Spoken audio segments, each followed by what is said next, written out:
प्रिया प्रीति vlogs में आप सभी का स्वागत है। जैसे कि आप सब लोगों को पता है न्यू ईयर शुरू हो चुका है, तो इसीलिए हमने भी सोचा कि घर में करते हैं एक छोटा सा सेलिब्रेशन। यहाँ आप देख सकते हैं मैं केक में मोमबत्ती जला रही हूँ और मम्मी बैठ के मुझे देख रही है।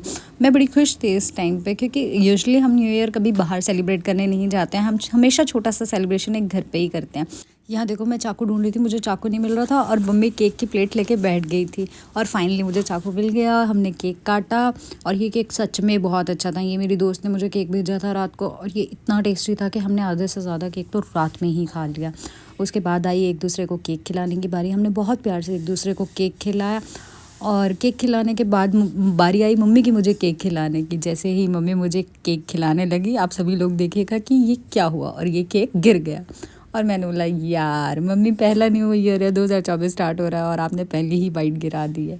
पर खैर चलो कोई बात नहीं, मैंने अपने आप को केक खुद खिला लिया और फिर खाया अपनी मम्मी के हाथों से केक।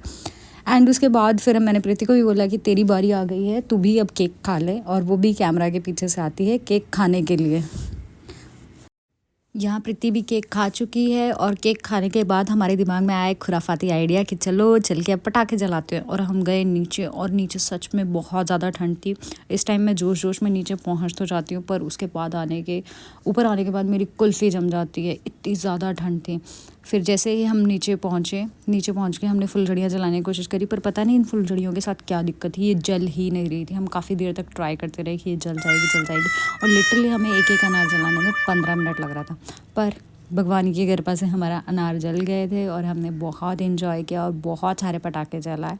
हाँ, लोग बोलते हैं पटाखे नहीं जलाने चाहिए, बट एटलीस्ट मुझे लगता है कि सेलिब्रेशन वाले दिन चलाने चाहिए। तो मैं इतना ज़्यादा नहीं चलाना चाहिए कि बहुत ज़्यादा पोल्यूशन हो, बट मिनिमल तुम थोड़ा थोड़ा कर सकते हो। हर चीज़ लिमिट में करो तो वो ठीक रहती है।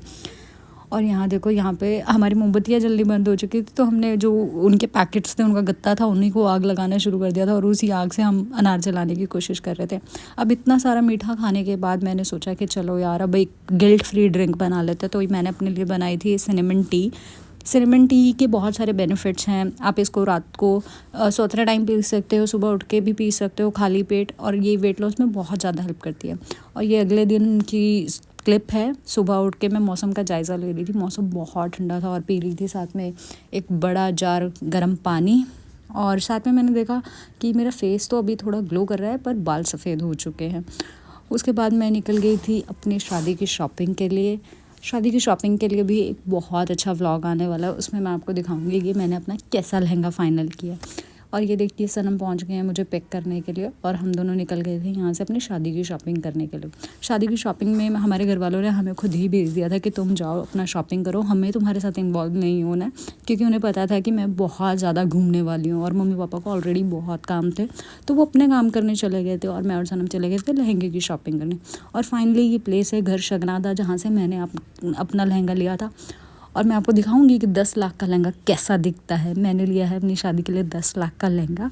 तो बने रहिएगा आने वाली वीडियोस में हमारे साथ और देखिएगा कैसे कैसे हम अपनी शादी की शॉपिंग कर रहे हैं। Thank you so much. आज के ब्लॉग में इतना ही। Bye bye. अगर आपको ये अच्छा लगता है लाइक करें, शेयर करें, सब्सक्राइब करें। Bye bye.